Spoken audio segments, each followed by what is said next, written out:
It always began slowly, long before any charges were spoken aloud.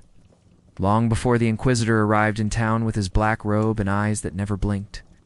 And long before the smell of burned flesh reached anyone's nostrils.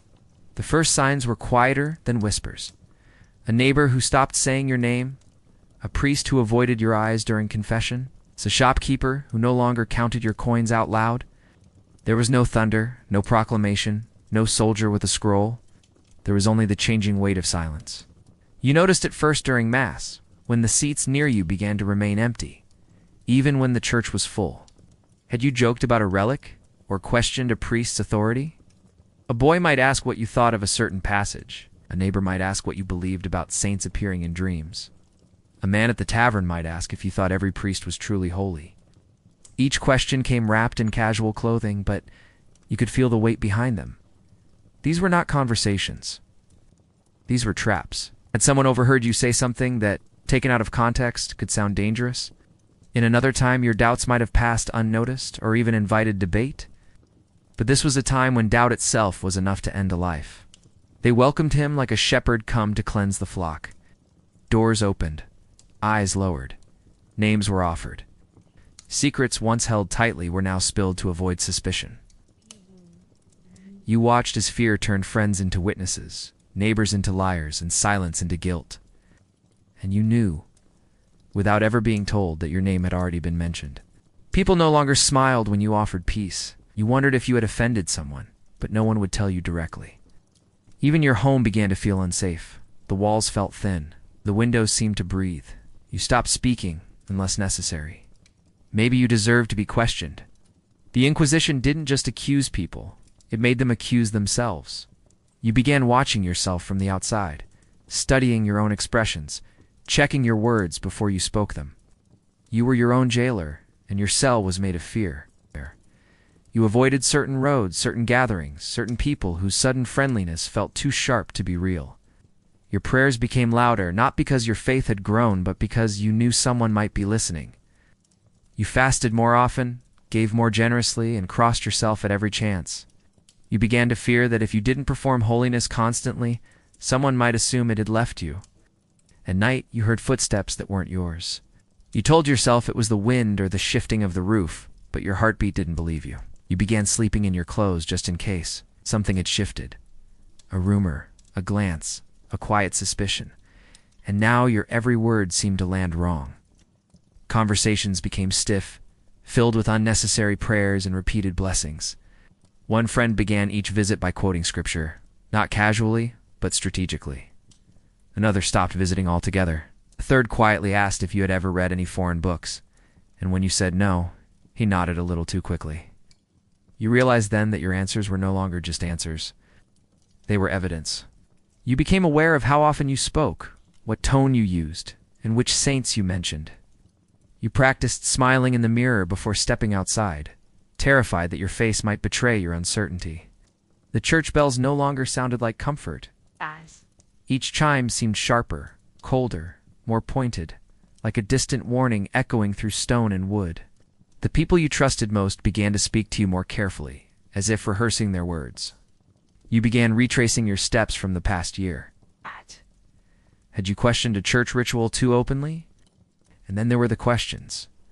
Never asked directly, never official, never written down. You grew quieter. Your thoughts betrayed you, too. Caught yourself wondering if maybe they were right. Maybe you had let doubt creep in.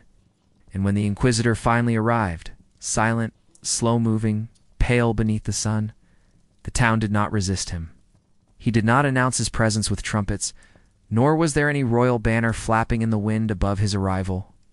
He came the way fear always comes, slowly, silently, and with eyes that had already seen too much. His horse was black and quiet, as though trained not to make noise on the cobblestones, and his face was pale beneath the hood. He moved like someone who had already memorized the layout of the town. He looked ahead, but never at anyone. They carried no weapons, only long books, with cracked leather bindings and pages filled with narrow, cramped handwriting. They asked about old events, things that had never mattered before. Did you remember what that widow said during the festival last year? Hadn't someone once refused to bow during the feast of St. Michael? People no longer gathered in the square to share stories or trade news. The laughter of old men disappeared. The girls who once sang while hanging laundry now folded their sheets in complete silence. Even the dogs seemed to bark less. He didn't yell. He didn't threaten. He didn't need to. That uncertainty was the worst part. Every knock at the door made your heart stop. Every shadow felt like a sign. You couldn't sleep without watching the window. Couldn't walk through town without imagining your own name being written carefully in one of those leather books. And when you tried to pray, you couldn't remember the words.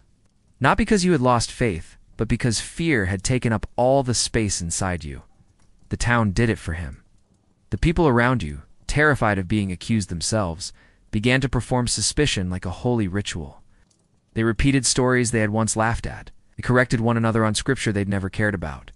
They donated coins they couldn't afford, not out of generosity, but out of desperation to appear pure. It was as if the town had fallen under a heavy blanket, one stitched from fear and stitched so tightly that even joy could no longer breathe beneath it. What did it mean that the tailor's son painted stars on his shoes? At first, these questions sounded like gossip, but now they had a different tone, less like curiosity, more like quiet warnings. Sometimes they would stop near the marketplace, sit silently on a bench, and watch people come and go.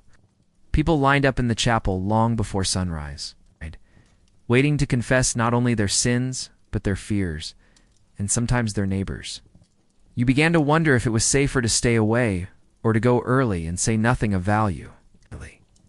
There was no proof, but rumors grew of servants questioned behind closed doors, of children asked what their parents said before bedtime, of private letters gone missing. One morning, a man was taken from the chapel and never returned. No charges were spoken. No trial was seen. By evening, people acted as if he had never lived there. His name was gone from their mouths. It was a lesson no one wanted to repeat. A wrong word spoken in the name of honesty could become a noose. But silence, too, could be dangerous. The Inquisitor's eyes were not on you directly, but they were on everyone. And sometimes, not being watched felt worse than being seen. They never spoke, not even to each other. They only wrote. The sound of their quills scratching against parchment became a kind of second heartbeat for the village. And yet somehow you felt certain he saw everything. Froze the way prey freezes in tall grass, unsure if the predator has noticed. You weren't alone in that. Others did it too. Everyone stiffened when he passed. Everyone bowed their heads, as if fearing that the mere act of looking back would be remembered. Like someone who had spent too long in windowless rooms listening to confessions whispered through tears, no one dared speak his name aloud. They simply called him the visitor. He took no room at the inn. Instead, the bishop's house was emptied within the hour. The bishop himself had been sent away without explanation, and the man in black stepped into his place as if he had always belonged there. No sermons were given, no letters were read. The very presence of the man was enough to turn the town into a cathedral of silence. Children stopped laughing in the streets. Tradesmen worked with eyes down. Doors that once stood open now creaked shut at the sound of footsteps. You saw him once only briefly. When he crossed the courtyard beside the chapel, he was not alone.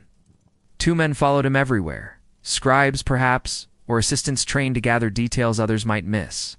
Soon after their arrival, questions began to circulate. Not from the Inquisitor himself, but from the people around you. The confessional was never empty. Each day grew quieter than the last. The tavern closed earlier. The music stopped. You learned to speak carefully even at home. The walls felt thinner. The floors creaked more loudly than before. What frightened you most wasn't what the Inquisitor did. It was what he didn't do.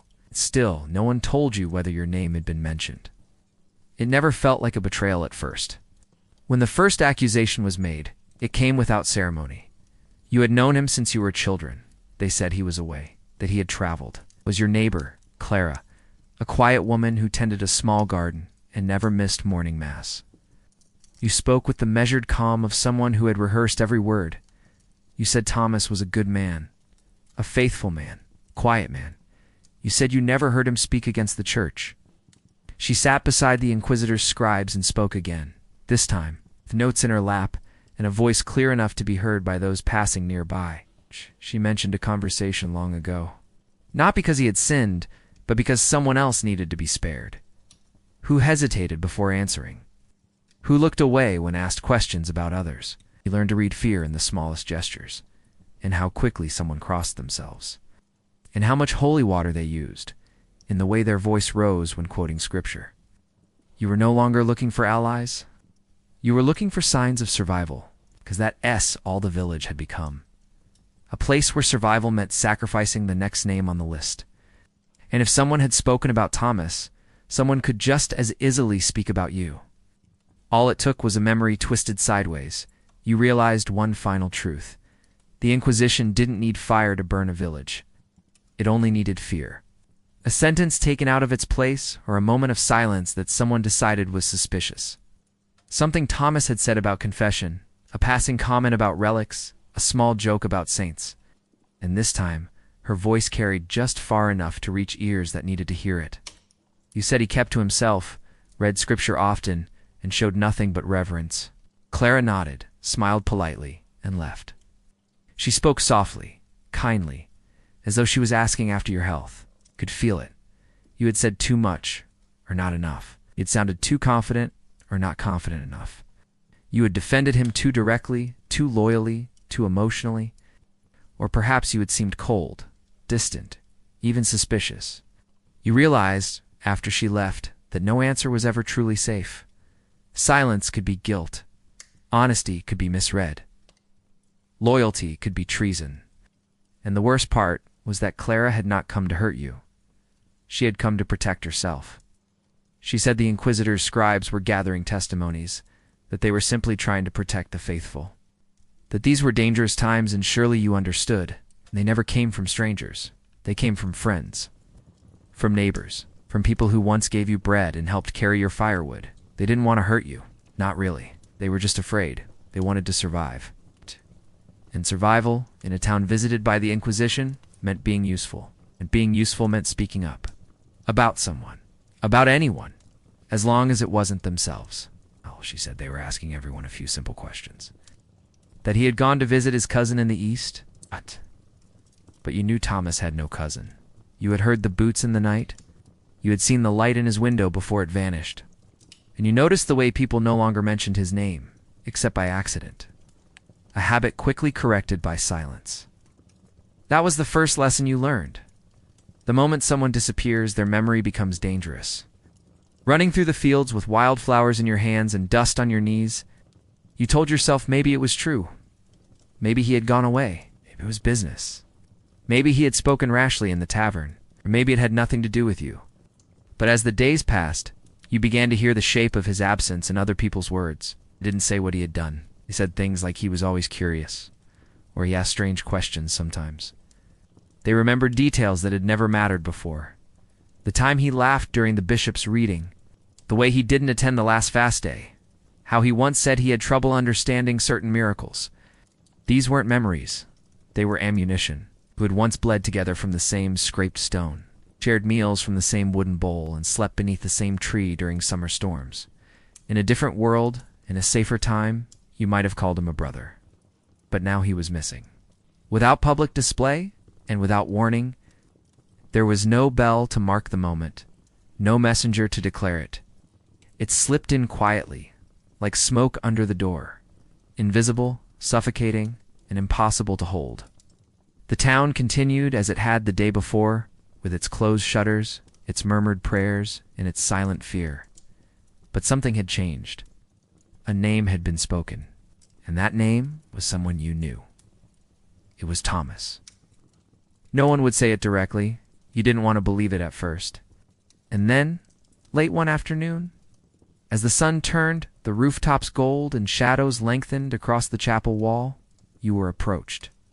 You answered carefully, not too quickly, not too slowly. But you knew.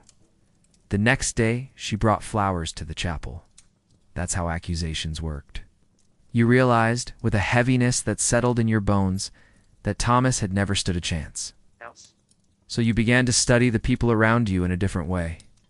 Not with friendship, but with caution. Who spoke to easily?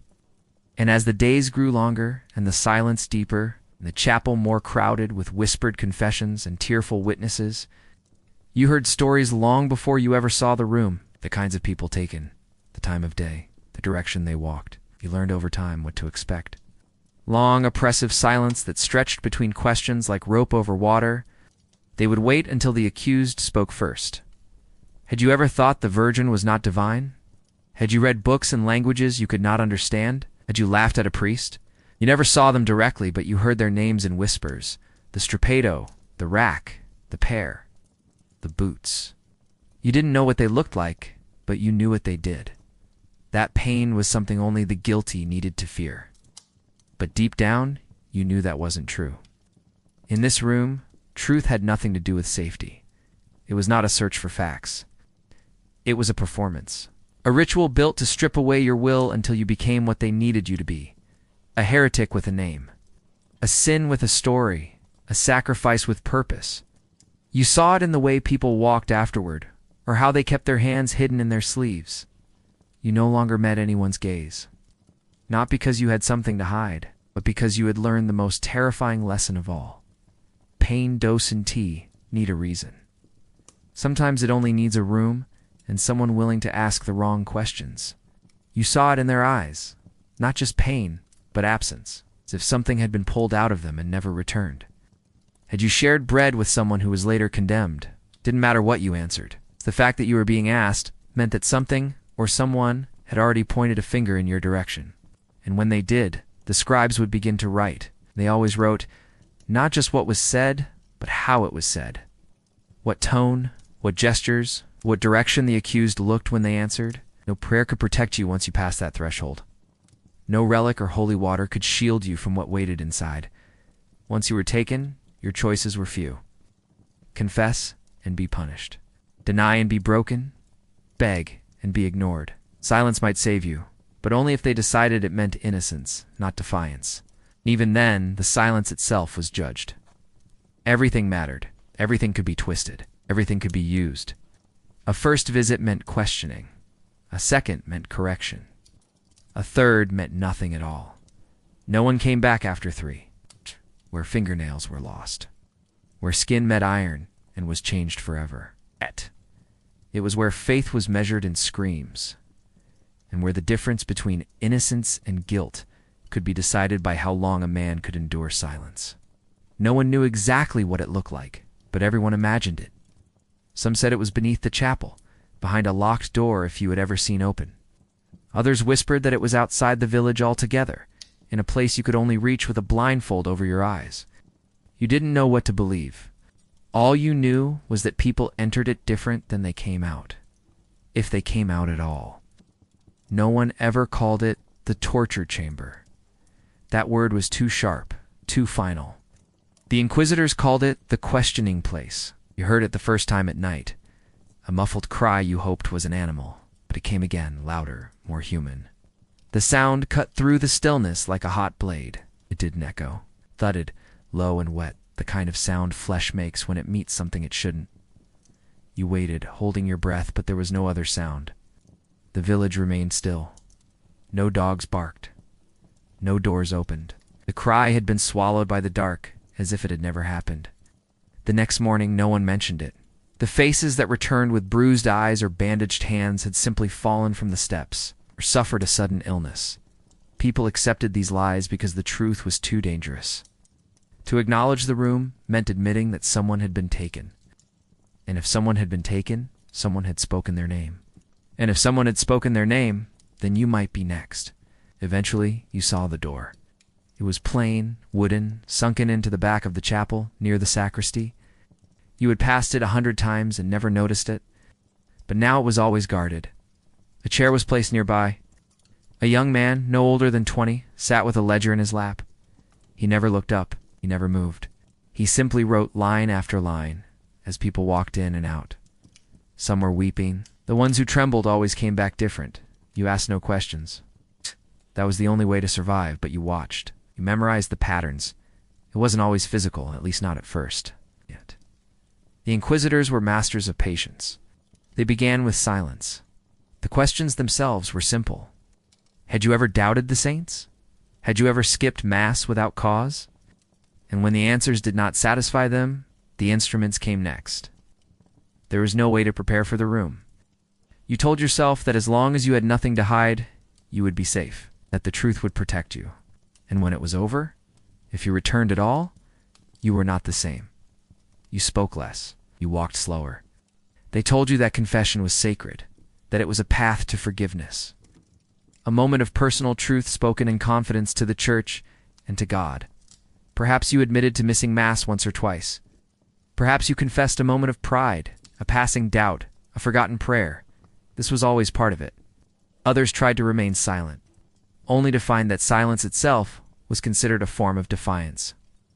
The Inquisitor would sit quietly, and though the sentence might not come immediately, you would carry the weight of your confession with you wherever you went. The people around you would not ask what you had said, would not offer comfort. They would watch you with careful eyes, trying to determine whether your return meant that you were guilty or that you had simply survived. And you would learn not to speak about the experience at all, because to describe it was to invite suspicion once more, letting the tension stretch thin as glass. And no matter how carefully you chose your words, they would never be your words again. Watching your eyes for signs of doubt, when you failed to respond as expected, the process would begin again. The questions, the corrections, the subtle threats, the reminders of what had happened to those who spoke too late, who had influenced you, who had spoken carelessly in your presence, who had encouraged you to question. You were told that naming others could lessen your punishment. That truth shared in full was a sign of repentance. But even if you believed that, you couldn't know what was true anymore. Couldn't remember if the man you named had actually said what they were asking about, or if the memory had been altered by your desperation to survive. But even as the words left your mouth, you could see that they weren't enough. The Inquisitor remained still, his face unreadable, but the scribes continued to write as if you had already said something far worse, because what they wanted wasn't just a list of sins. They wanted a narrative. It belonged to them. It would be copied, signed, stored, read aloud, and preserved as official testimony. Even if it had been made under duress, even if pain had forced your hand, or fear had shaped your words, that context would never be included in the record. You could not appeal to the silence between questions, or the long hours without food or sleep, or the threat that had hovered unspoken just beyond the edge of every exchange. They wanted a version of your life that ended with guilt, a story that made sense to their records, their theology, and their vision of a world cleansed of danger. They would suggest events you never experienced, quotes you never spoke, dreams you never dreamed. And if you failed to correct them, or worse, agreed to something that felt only half familiar, it became your truth. You were encouraged to go deeper, to search your memory for more, to uncover sins you had buried, thoughts you had hidden, influences you had never questioned until now. But when the Inquisition demanded your confession, it was not an act of mercy. It was a tool. It was a mechanism. It was the final stage of a process designed not to discover sin, but to extract agreement with the version of reality they had already written. You were not confessing what you had done. You were confirming what they believed you must have done. The process was slow, deliberate, and suffocating. Ow. You were taken into a room lit by candles that flickered low and long, or smoke curling against stone walls like fingers searching for something to hold. The Inquisitor sat behind a table, flanked by scribes who never looked up from their parchment. No one greeted you. No one spoke kindly. The air was thick with wax, sweat, and something else you couldn't name, something heavy, metallic, and old. They asked if you had anything to confess, but the tone of the question made it clear that silence would not be acceptable. You began with what felt safe. The problem was that everything could be used against you. If you confessed to Isoli, they believed you were holding something back. If you hesitated, they believed you were lying. If you spoke with emotion, they called it manipulation. If you spoke plainly, they called it rehearsed. It wasn't just about what you said. It was about how you said it, when you said it, whether they could make it fit into the larger case being built, not only against you, but against anyone whose name had appeared beside yours. Eventually, they asked you about others. Some people gave names hoping to deflect judgment. Even if you confessed everything you could imagine, it wasn't enough. And once your confession was written, it was no longer yours. You left the chamber not cleansed, but condemned. Confession, in the hands of the Inquisition, was not a path to forgiveness. It was a rehearsal for punishment. The trial did not take place in a great hall or a crowded cathedral. There were no jurors, no audience. You could feel it in the air, in the way the guards escorted you without a word, in the way no one met your eyes along the corridor, in the way the candles burned low as if they too knew how this would end. This was not a place for truth. And even then, your words were recorded, not to be understood, but to be examined for inconsistencies. The scribes never looked up from their parchment. They were neighbors, acquaintances, even friends. Some repeated rumors they had heard, not because they hated you, but because they were afraid. Others shared stories you barely remembered, things you said years ago, moments you had long forgotten. Some were sentenced to public penance. Others were imprisoned indefinitely. Some were tortured further, under the belief that more confessions might still be buried deep within. And some were condemned to die. Not because they were dangerous, but because the church needed an example. A fire in the town square burned more than flesh. It burned fear into the hearts of the people. It reminded them that silence could be survival, and that questioning could become a funeral. Their voices were steady, rehearsed, delivered with a tone of regret that suggested they had no choice. They spoke to save themselves. You realized that the trial was never really about you. It was about preserving order. It was about shaping obedience. It was about turning doubt into ash before it could spread.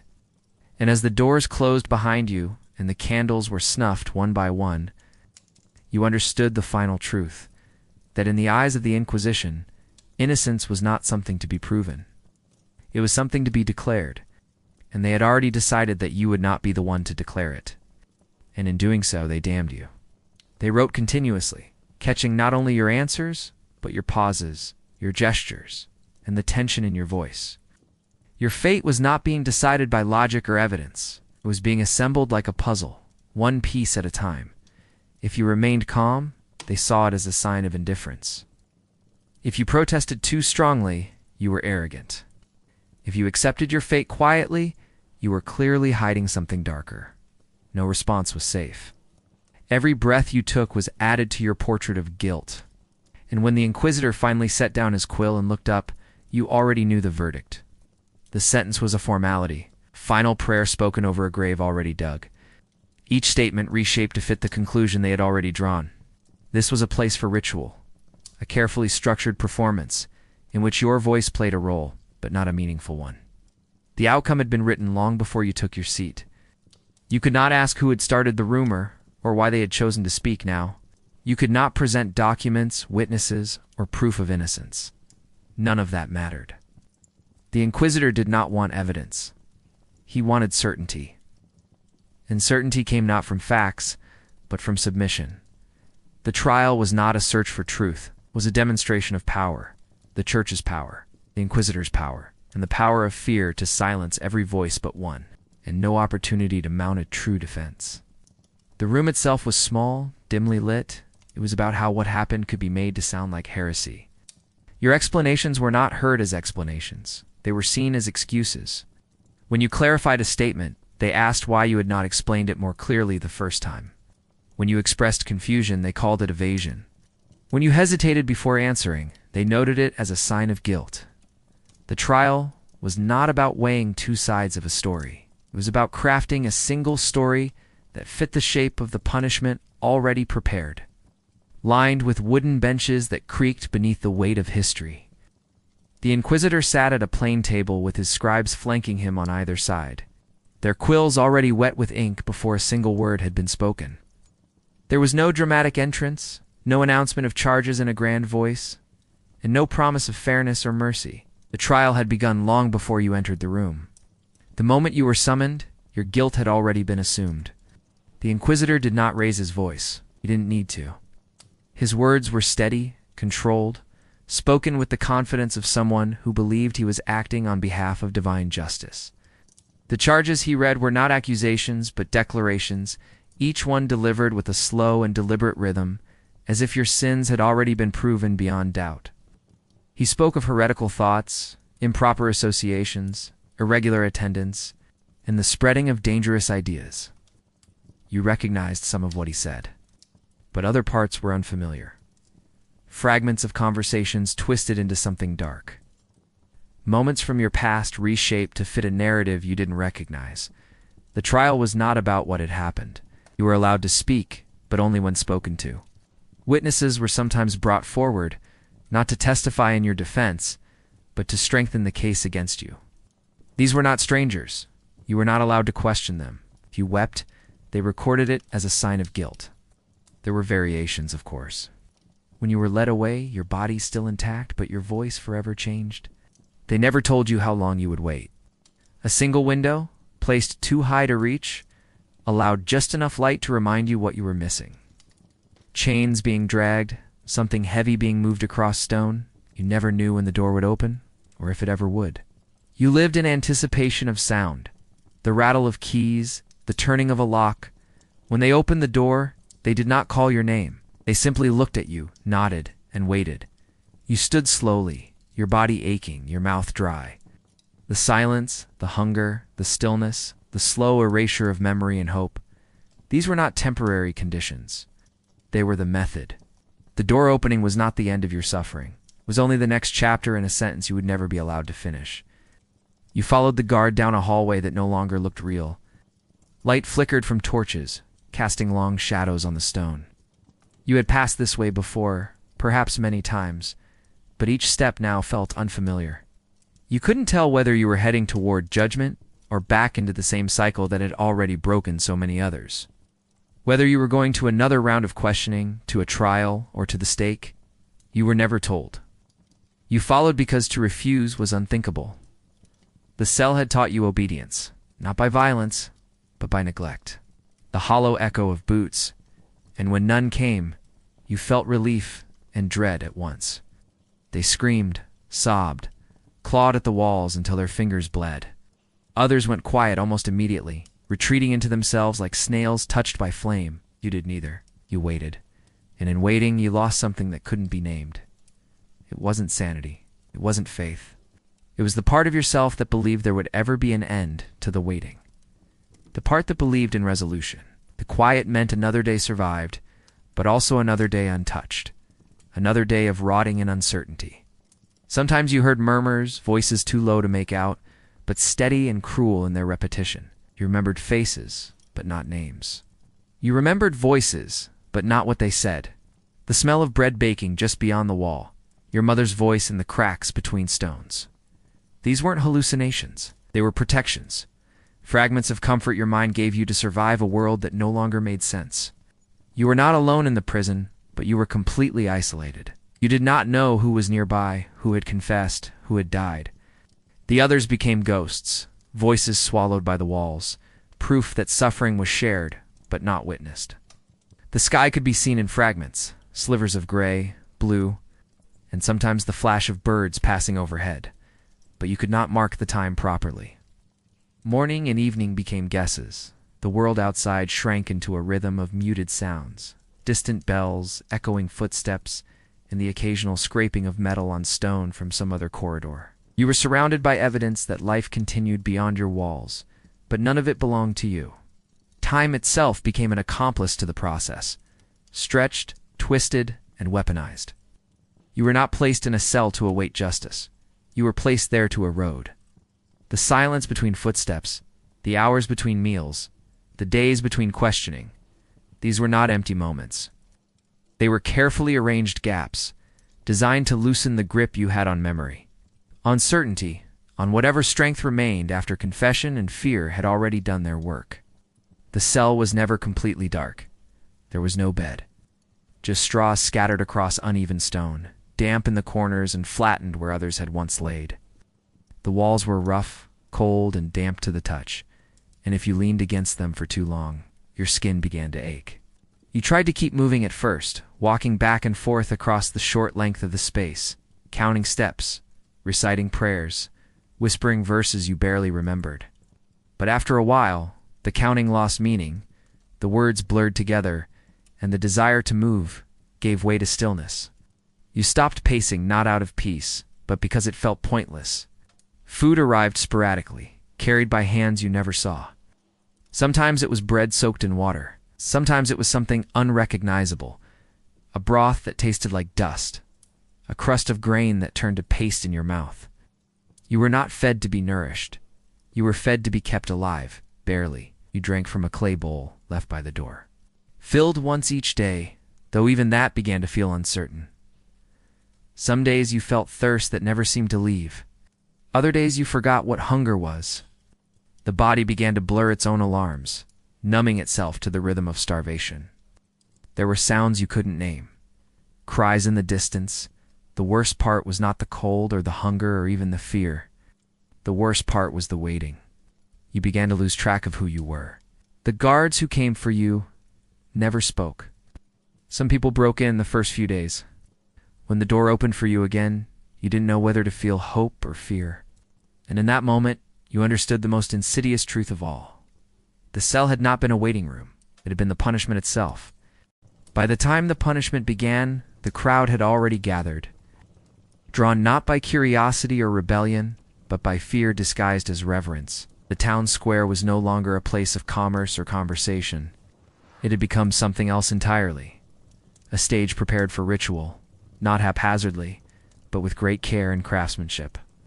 The charges already written, the outcome already decided. His voice did not rise in fury, waving them slowly in wide arcs, filling the air with smoke that mingled with the scent of damp straw and the underlying memory of ash. The symbolism was clear. Purification was about to take place. What stood before the town was not a person but a stain, and the ritual of fire would ensure that the stain did not spread. The punishment was not being done to the condemned. It was being done for the town, for the good of all, as a sacred and necessary act. It remained calm, almost gentle, as he read each accusation with the precision of a man rehearsed in the language of condemnation, heresy, blasphemy, the questioning of sacred truth, the possession of forbidden texts, the spreading of dangerous ideas, the undermining of ecclesiastical authority. Each phrase was delivered slowly, methodically, not to inform, but to frame, to turn the person before them into a symbol of what must never be allowed to take root again. It stood tall enough to give every villager a clear view. Whether they had been given a final chance to confess again, no one could say. But if such an offer had been made, it had not been accepted. Or perhaps the refusal to speak now was not defiance at all, but simply the result of exhaustion. A body and mind so drained by months of isolation and manipulation that speech had become meaningless. Either way, their silence was noted by the Inquisitors, then interpreted as pride or arrogance or guilt too deep for words. It was always interpreted in the most useful possible way. The wood had been sanded smooth and darkened with oil, the edges carved with faint religious motifs. Everything about it was designed to communicate order, not rage, not vengeance, but divine structure. The fire had already been prepared, laid in neat rows beneath the platform with bundles of straw and damp wood arranged to smolder slowly and dramatically, ensuring that what followed would not be missed by anyone. A holy theater designed to reaffirm the illusion of control, and a space in which violence could be offered up as justice, so long as it was framed in the right language. The villagers came not because they wanted to see what would happen, but because to stay away was to suggest discomfort, and discomfort, like silence, could be interpreted as complicity. There was no applause, no reaction from the crowd as the condemned was led forward. Faces were solemn, controlled, carefully composed into masks of piety. No one dared look away, and no one dared show sorrow, not because they felt none, but because sorrow was dangerous. To grieve the condemned was to admit that a part of you believed they had not deserved their fate, and in the presence of Inquisitors, even a passing glance could be recorded, examined, and later used as evidence of spiritual weakness. The procession moved slowly through the heart of the village, past homes and chapels, past families that had once shared bread with the one now being led to judgment. The condemned walked without resistance, not because they accepted the verdict, but because by this stage, the struggle had already been taken from them. The long months of isolation, the endless questioning, the deliberate starvation of hope. All of it had prepared them to walk with the same stillness as the stone beneath their feet. The rope around their wrists was almost unnecessary. It was a symbol, not a restraint. At the center of the square, a wooden platform had been constructed. The Inquisitor, dressed in heavy black robes, stepped forward with a scroll in hand. The condemned did not speak. Around the edges of the square, priests stood with censers of burning incense. Children were held up to see. Mothers whispered scripture into their ears. It burned not in one great rush, or if there were, they did not rise above the chants of the priests. The rustle of robes, the sound of wood splitting under heat, each returning to their homes with heavy steps and careful expressions. And though nothing would be said directly, everyone understood what had just occurred. It was not just the punishment of a heretic, it was the preservation of a world in which no one was allowed to ask questions. A world in which obedience was rewarded, silence was necessary. And survival meant learning not only what to forget, but how to forget it together. Some villagers claimed later that they had seen defiance in the condemned's eyes. Like the smoke would linger for a while, just long enough to ensure that no one would take the condemned's place. Others claimed there had been a final prayer, mouthed in secret, perhaps to a forbidden god. Others still insisted that the flames had moved unusually, as if guided by divine will. All of these stories served the same purpose: to sanctify what had happened, to transform pain into prophecy, and to ensure that the fire had not been in vain, but in waves. Smoke first, thick and clinging, then brief flashes of heat, then a slow rising crackle that seemed to stretch time itself. The Inquisitors knew that punishment must be seen, not just to conclude a sentence, but to anchor it in the public mind. If justice happened quickly, it could be forgotten. But if it unfolded slowly, methodically, with sacred words spoken in between, then it would become part of the community's memory. A lesson etched not in ink, but in flesh and fear. Fathers kept their arms folded, their faces tight, their eyes fixed on the flames that were just beginning to catch at the edges of the platform. No one shouted. No one wept. The performance of devotion had been mastered over time, until it no longer felt like performance at all. And as the fire began, its slow crawl upward, eating away at the symbols of clothing first. Then at the flesh that had been labeled dangerous, the crowd remained still. Not unmoved, but trained. The fire had been built to linger. There were no cries from the condemned. When it was over, the Inquisitors did not speak again. They nodded to the guards, who moved forward with practiced hands, scattering the remains, smothering the flame, beginning the quiet process of cleaning the square before evening fell. No words were offered to the crowd. No concluding prayer was read. The ritual had spoken for itself. The message had been received. The villagers dispersed slowly. The fire had done its work. Air still carried the faint scent of it, the memory. The smoke from the pyre faded slowly, drifting upward into a sky that had already moved on from what had just occurred beneath it. And as the last wisps curled away into nothingness, the town began the quiet work of forgetting.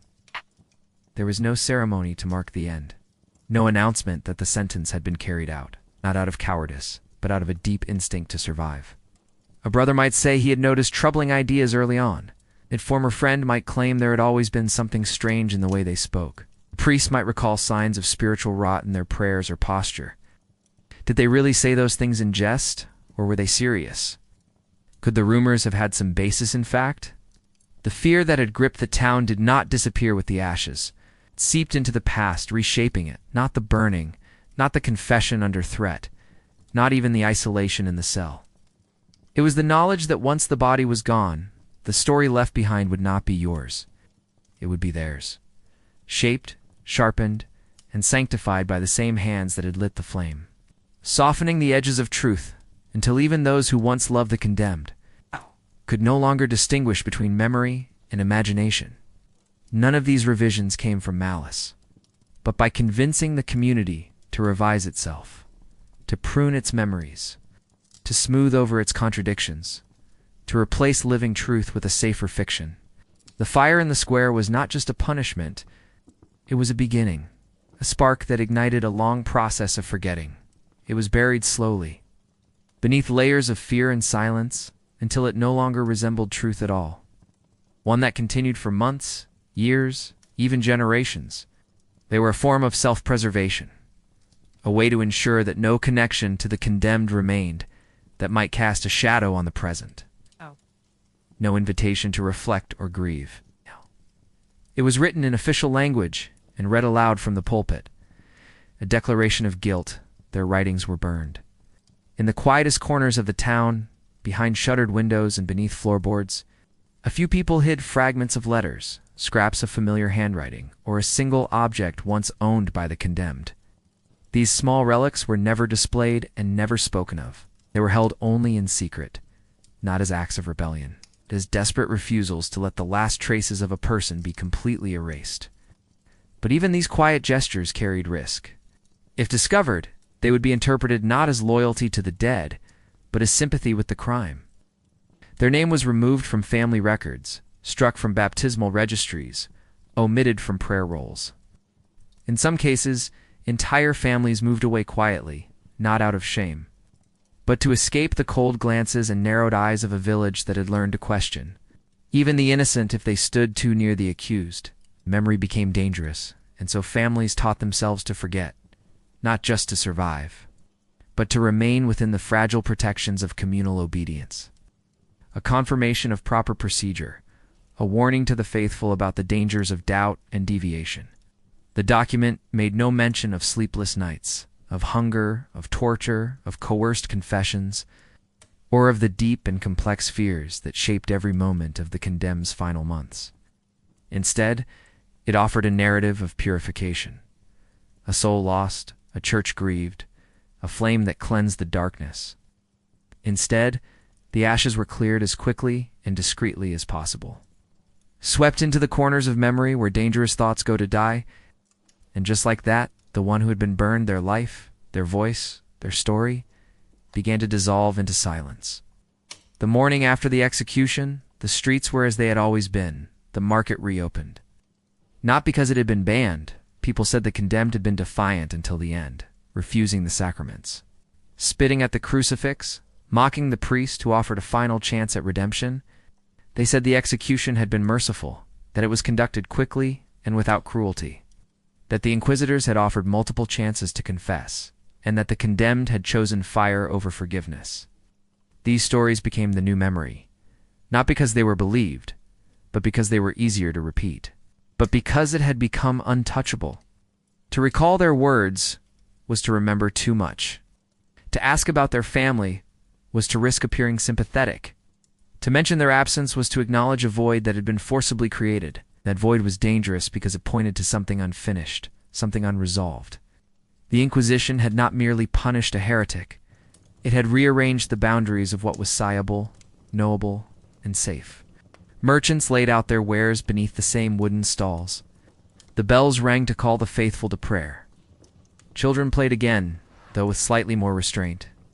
The rhythms of daily life resumed not because people had truly moved on, but because to linger in the past, even in thought, was to court suspicion. The most faithful way to respond to an execution was to pretend that it had never taken place. No one spoke the condemned's name aloud. Soon, news stories began to circulate. Careful, curated retellings of what had happened, crafted not from truth, but from necessity. Even those who had once known the condemned intimately, neighbors, friends, distant family, began to alter the shape of their memories. The inquisitors, for their part, provided the final version of the story.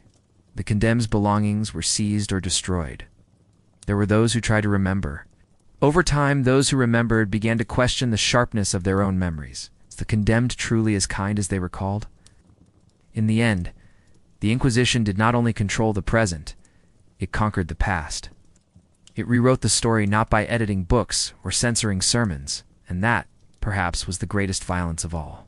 Because in the world built by the Inquisition, the truth was never destroyed in a single moment. Long after the final fire burned out, and the last cry was swallowed by smoke, the Inquisition continued to live. Not in the robes of the inquisitors or the parchments they wrote, more invasive and far more enduring. It became a habit of the mind, a way of thinking, of evaluating, of surviving, built on the constant anticipation of judgment. And new rulers arrived, and laws were rewritten to sound more merciful. The habits of fear remained. Unfold with their own eyes, lived with the knowledge that what had happened was not only permitted, although that loss was great, nor was it the damage done to bodies or books or traditions.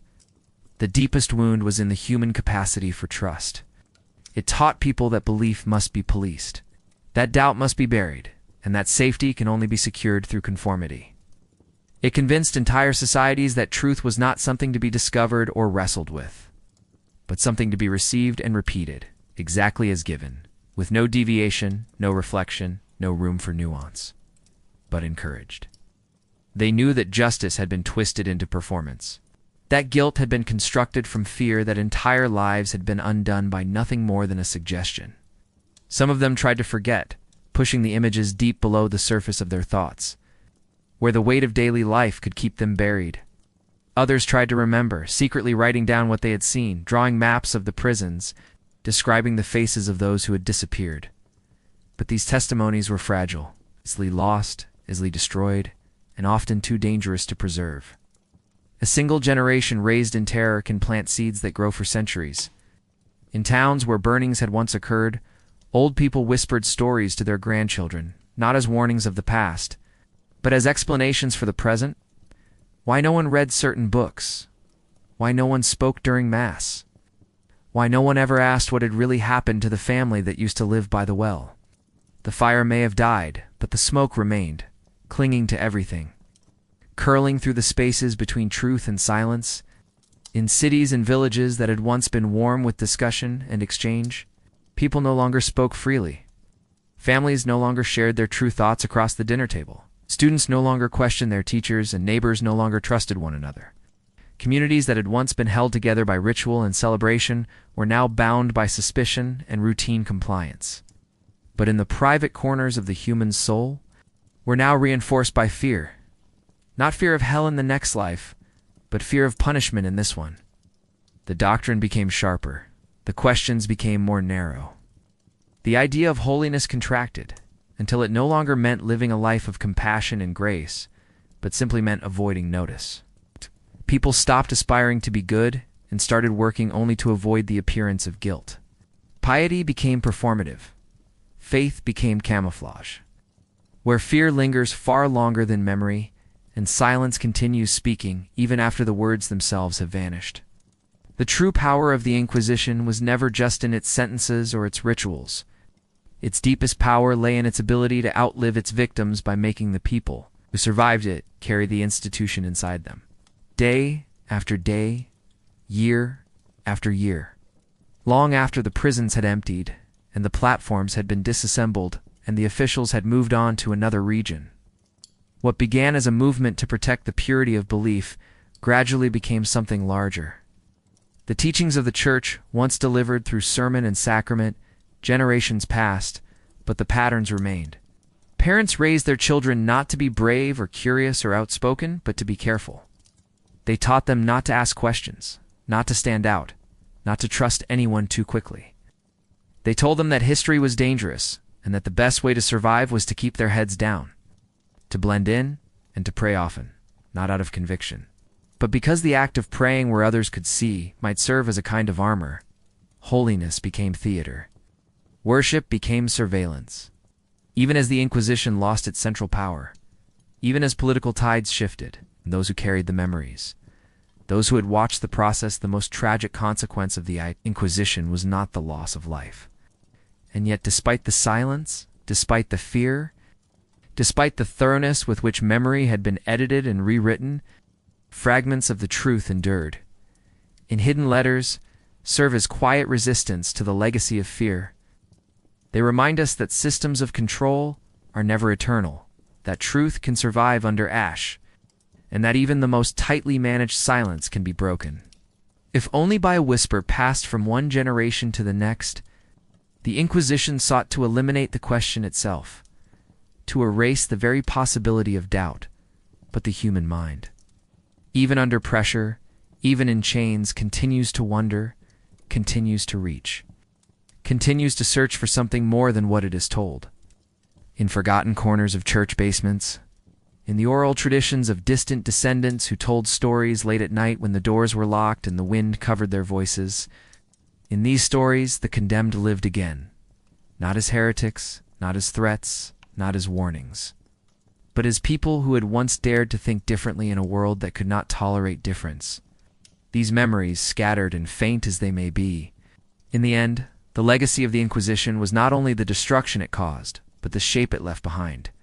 A shape defined by caution, restraint, and the long, slow suffocation of open thought. It taught people to be quiet even when they were alone, to edit themselves before they spoke, to smile with their mouths but not their eyes. It was not a chapter in history, it was a conditioning. And long after the Inquisitors themselves had died, the structures they created remained alive. Not in law, but in instinct. And if we wish to understand what was truly lost in those centuries of fear, we must not look only at the pyres and the prisons. We must also look at what was never written, what was never spoken, what was never dared. We must listen to the silence, not just for what it hides, but for what it cost. Because in the end, the Inquisition did not only destroy lives, it rewrote what it meant to live.